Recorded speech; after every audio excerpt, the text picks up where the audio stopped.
Morning, guys. What we're going to be talking about today is how anxiety is not a mental health problem, right?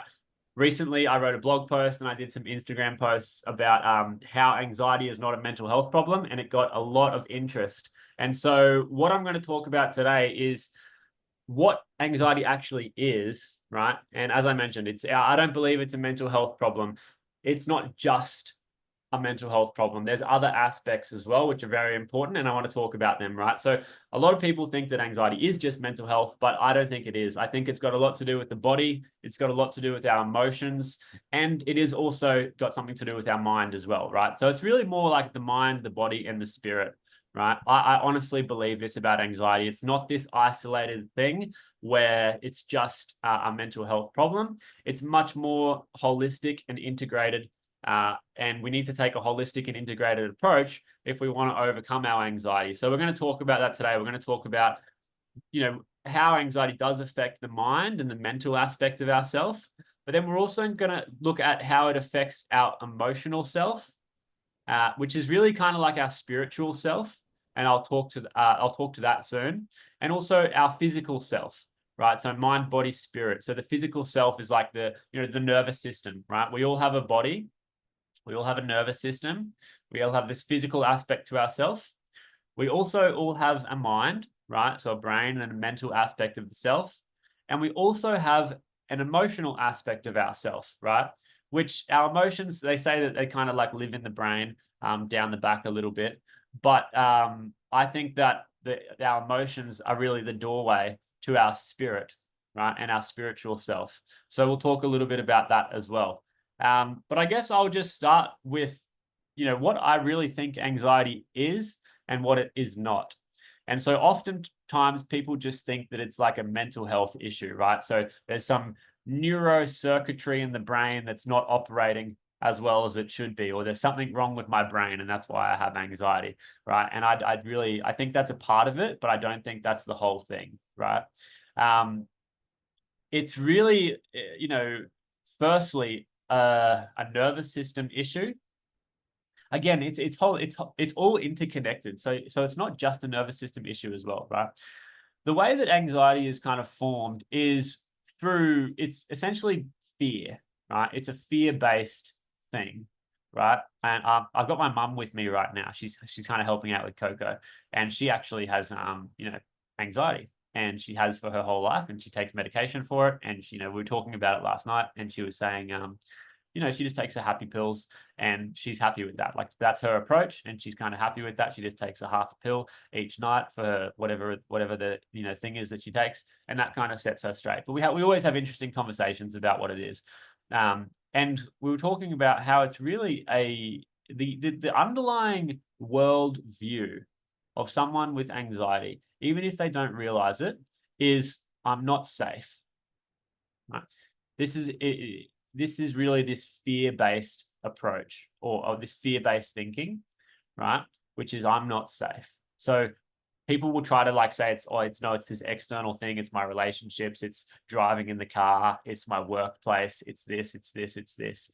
But it's really not none of those things.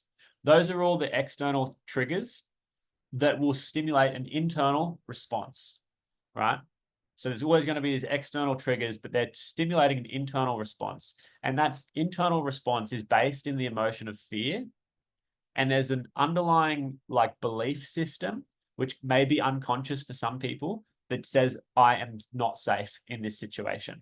I'm not safe in this job. I'm not safe in my car. I'm not safe in this relationship. I'm not safe. I'm not safe. I'm not safe. And then when you have this feeling of not safe, you get scared, and then the anxiety comes, and then the mind kicks in, and then it starts going, what if this, what if that, and starts overthinking about everything, right?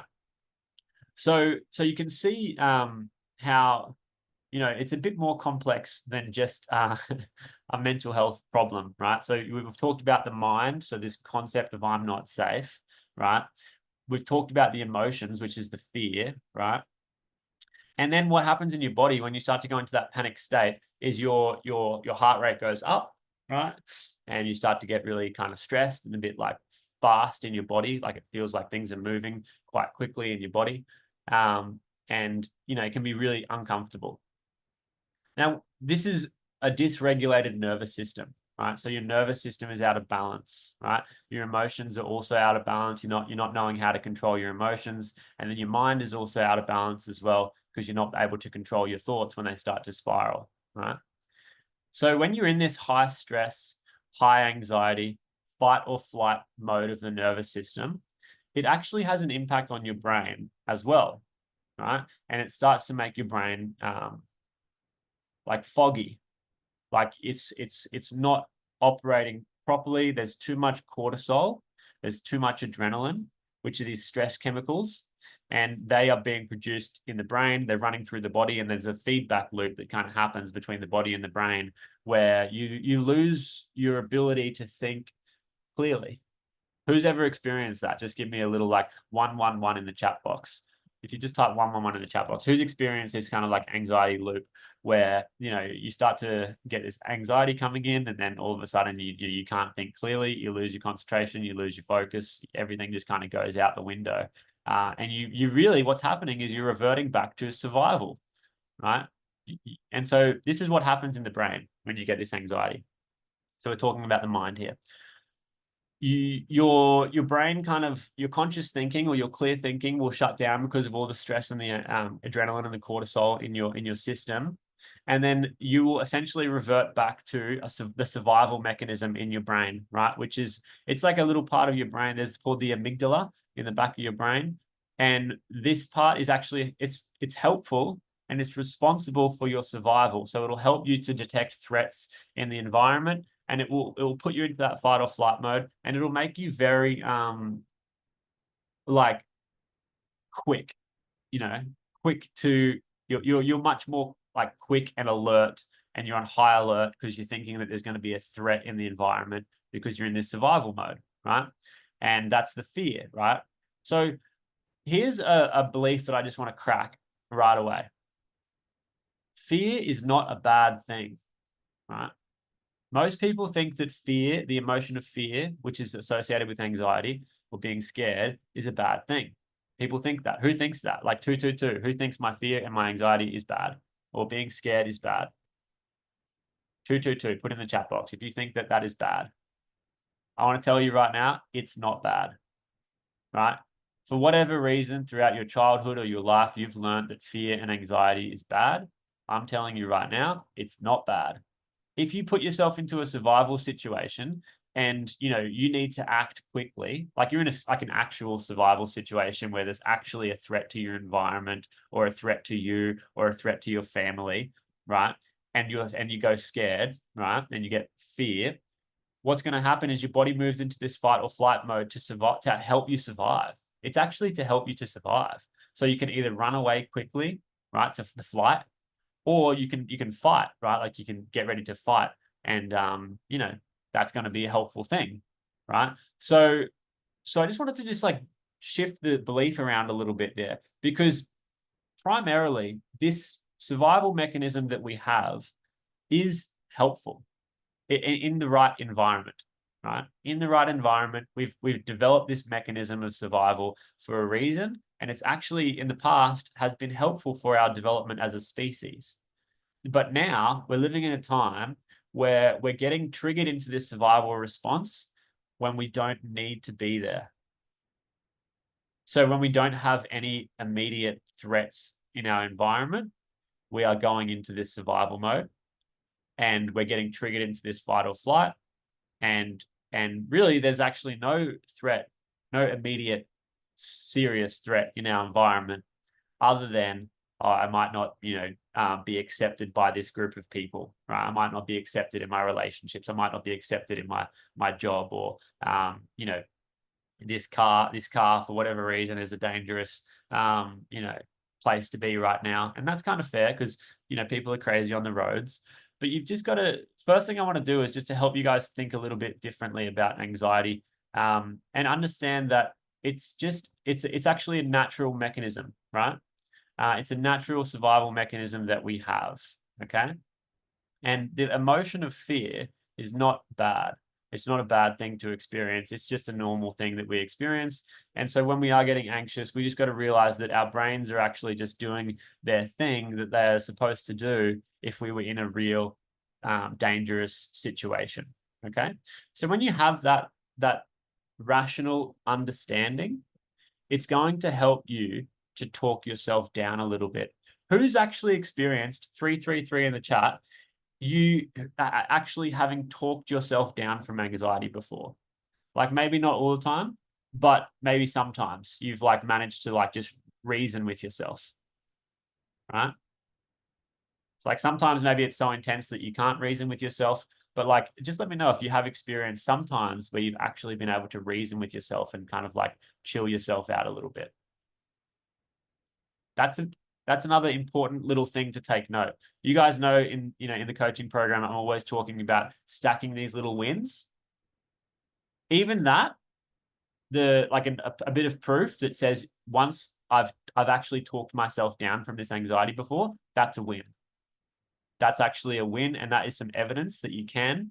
And if we're looking at the scale of consciousness, reason and understanding is a very high level of consciousness, right? So fear and anxiety is quite a low level of consciousness, and reason and understanding is a very high level of consciousness.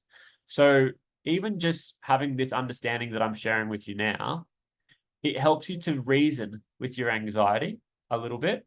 And when you can reason with your anxiety, right, you can actually talk yourself out of it, as a few of you have just shared with me here. And now I'm not going to say that that's the only approach, because I don't think it is, but I just wanted to just give you that one little tool, right? An understanding that when you're feeling anxiety, it's okay. It's just your body. It's your body's kind of natural survival mechanism. It's okay for that to happen, and you can talk yourself out of it, right? Now, for some people, there are deeper issues, like, for example, a lifelong conditioning of the idea that it's not okay to feel fear, right? Or like traumatic events from the past where you felt very, very scared and it was not good for you. Like it was actually, you were in a dangerous situation and you never got to process your emotions properly since that happened, right? So, the next part of the process, which I really encourage you guys to do, is to learn how to regulate your nervous system. Because to have that reason and that understanding that I just shared with you, which is kind of like a mental thing, like you're kind of mentally kind of talking yourself down, you're having some reason, you're having some understanding in your mind. To be able to do that, you need to also be able to stay calm in your body, right? So this is regulating the nervous system. So I teach the practices with you guys. We do the mind launch method. We do the meditation, different journaling exercises, different self-reflection exercises, different mindfulness exercises. All of those practices I encourage you to do on a day-to-day basis, not as a reaction to your anxiety, but in a proactive way. So this is the difference between, how I teach this stuff and how maybe a psychologist might teach you, or a therapist. They might say, just go and do some breathing exercises if you feel anxious. And that might provide temporary relief, but it's a reactive position. So you're doing the breathing exercises only when you feel the anxiety. And that, I'm sure you guys would know, might help a little bit, but it's not the best way to approach it. The best way I believe to approach it is to have a proactive approach where every day you are implementing these habits that help you to regulate your nervous system and help you to become calm in your body, right? This is the mindfulness and meditation, different kind of practices that we're using every day to create that balance in your body. And once you've got that balance in your body, right, you've got your calm in your body, you've learned how to actually, because you can shift around the chemicals and the hormones in your body. So as another example, cortisol and adrenaline are the two main kind of stress chemicals, right? When they start to come up in your body, you start to go into that survival mode, which is what I was talking about before. However, you can actually calm those down and you can reduce cortisol and adrenaline simply by being proactive in habits like mindfulness. Doing a daily meditation practice and a daily mindfulness practice will actually teach you how to control the hormones and the stress chemicals in your own body, right? So you're not just a victim to your anxiety, and you're not just a victim to your body, and you're not just a victim to the hormones and the chemicals in your body, right? You can control them. I think it's a fact. It's not like it's not us. Maybe you can do this, maybe you can't. It's a fact. You can control your anxiety. Like you can control your stress. You can control your emotions and your hormones in your body, right? And it's by having a proactive daily habit, right? This is why I say, like, a few of you guys have come in to work with me for we do, like, some of you just sign up for like 60 days first. And I say, just do 60 days and then you pay the remaining amount for the coaching at the end of the 60 days. Now, the reason why I'm so confident in that is because if you train yourself to practice these mindfulness, habits and these meditation habits that I teach every single day for 60 days, I'm so confident that you will just learn how to control your emotions and your stress and the hormones in your body and stuff like that, right? That's regulating the nervous system, right? Once you've got a nice, calm nervous system, then you can start to really think more clearly, and you can start to really notice when you're going into that survival mode, and you can learn how to pull yourself back into a more conscious mode, right? So what's happening in the brain, because there is a mental aspect of this, is, again, you're going into this survival mode, which is kind of like the back of your brain down the bottom near the survival brain, the limbic brain, or they call it like the old brain, the reptilian brain. It's really primal for our survival. And then we've got this front part of the brain, which is it's our neocortex, or our new cortex, our prefrontal cortex. It's really where a lot of the like creative and conscious thinking happens, right? Most of our creative, logical thinking happens in the front brain, right? And so I'm oversimplifying it. Brion here is like a neuroscientist or whatever, neurobiologist, something like that. I'm sure there's a more complex explanation of how this all happens, but basically your front brain is where you have your conscious, creative, kind of clear thinking, your logical thinking, right? And so what we need to learn how to do is to stay in this conscious state, right? We need to learn how to stay in the conscious state, right? Or stay in a more present, logical, clear, reasonable state of mind. And again, when we're having a nice, calm, regulated nervous system, it's easy for us to kind of stay in this front part of our brain, which is a much more clear thinking part of the brain. And then when we do notice ourselves going back, we can train ourselves to stay present, right? So this is why I've been practicing meditation for 15 years now, and I don't have any worries about my brain, right? Like, I don't have any concerns about my brain, because I've just had so much time learning about how to control it, and at an internal level, right? Like internally, like I've just spent so much time you can almost start to feel like when you can start to feel when you go back into that survival mode, and you can, through meditation and stuff, you can kind of like bring yourself back up, and you can actually feel this all happening in your brain and your body, right? When you get good at it. And so this is why I'm so confident about this work, because you can actually start to just take this creative ownership over your brain, right? And now finally, the spiritual aspect of this is, or the emotional aspect, if you feel bad, like you feel anxious or you feel, not good about something, I believe it's because there's supposed to be something different happening. Like you're on the wrong path, right? Spiritually, you're not doing the thing that you're supposed to be doing. And the anxiety and the depression is actually like a warning sign that tells you, hey, something is not right here. You need to change something. You need to become more aligned with your true self, like with who you really want to be. And the anxiety just is a warning sign for that. I know that's been my direct experience, and I've worked with enough clients as well to know that that's generally the case as well. If they're feeling high levels of anxiety and depression, there's something that's not in alignment, right? Like they're either people pleasing, or they're playing the victim, or they're being loose with their inner self. So we all have an inner self, right? Like an internal self, our conscience, our soul, our spirit, right? I don't think this is not up for debate. We all have that. And when we are close to it, when we're close to our spirit, when we're really listening to our intuition, right? And we're aligned with our inner self, then things generally will feel pretty good, right? Like you might still have your days, but you'll feel good. You'll feel happy. You'll feel clear. You'll feel confident, right? Most people try to live their lives for some external thing. Like I need to keep these people happy. I need to keep this job happy. I need to keep this relationship happy. And so, or like all my friends are doing this, so I need to do that, right? I know I've experienced that in the past where I've like been people pleasing, keeping everyone else happy, right? Just always focused on the external, keeping everyone else happy and not doing anything for myself. And those are the times when I've felt the worst. And people have this weird idea that you need to just, that's what you should be. You should be a good person. You should be a nice person. You should make everyone else feel happy, right? Other people's happiness is not your responsibility. It's their responsibility. And now you can do this and still be compassionate and kind. And like you can still be a kind person and a loving person and a compassionate person without overstretching yourself, right? It's like the analogy of the airplane, right? Like if the airplane goes down, you got to put your own seatbelt on first so that you can help others from there, right?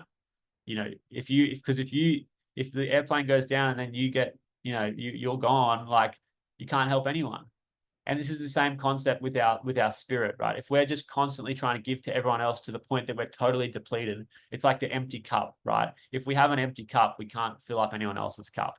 When we have a full cup, we can then overflow, right? And I'm actually a perfect example of this, right? Like I love giving and I love overflowing and I love like helping and I love that, like, and it's because but I also take very good care of myself. I have very strong boundaries. I'm always listening to my inner self. Like my inner self is my guide. I don't listen to anything outside of myself. And I'm actually radical about this. Like the outside world is like an illusion for me.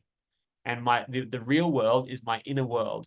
And so I'm just absolutely committed to listening to what's going on inside me and like listening to my spirit, or God speaking within me, if you want to use that word. I'm not like necessarily religious or anything like that, but we all have this spirit and this connection to this godlike kind of thing within us. Right? And when we start to listen to that and actually like stay true to that, we will find our path, right? And we'll find more confidence and we'll find more peace and we'll find more happiness. So it's about living with that strong connection to your spirit as well.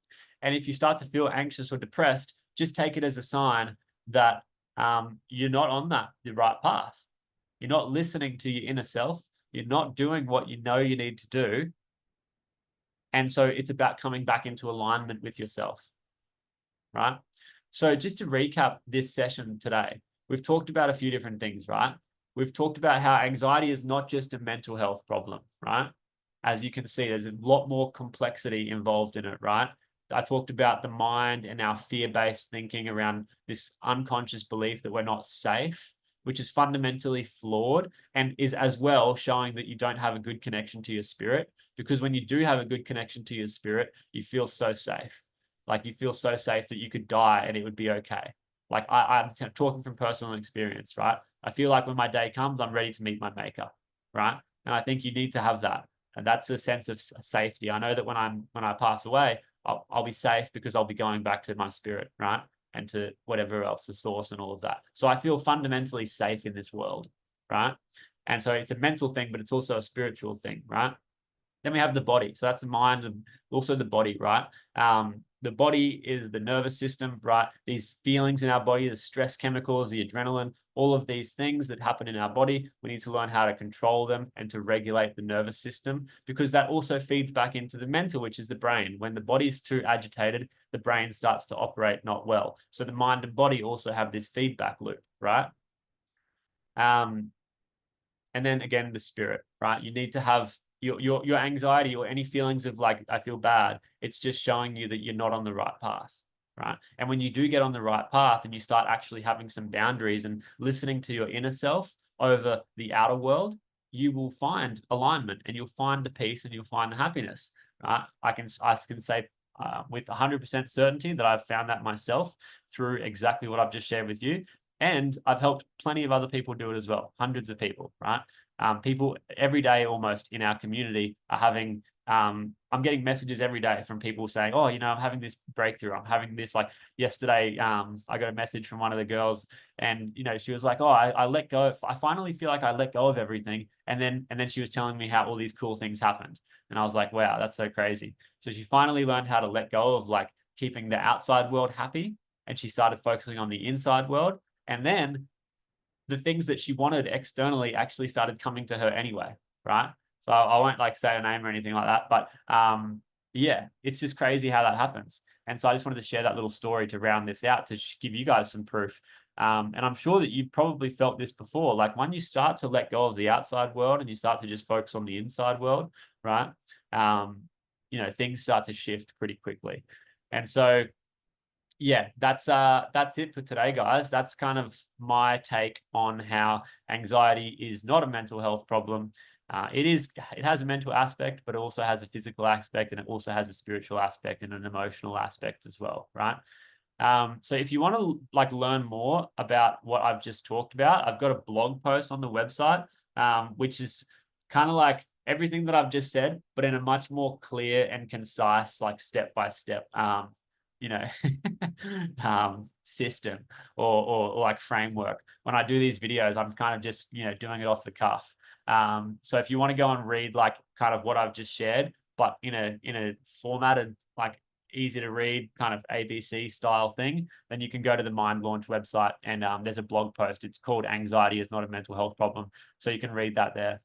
And so then for anyone watching the replay who wants help with coaching, then, you can also go to the website. There's a free training on there, and there is a link to book a discovery call with me. There's a few instructions in the training that kind of walk through, how this program works and, what we work on, which is essentially what I've talked about today, right? Regulating the nervous system, reprogramming the mind, and really mastering your emotions, right? And that's going to help you shift your consciousness and go from anxiety to alignment. So that's it for today, guys. Thank you for tuning in and watching, and I will see you next week.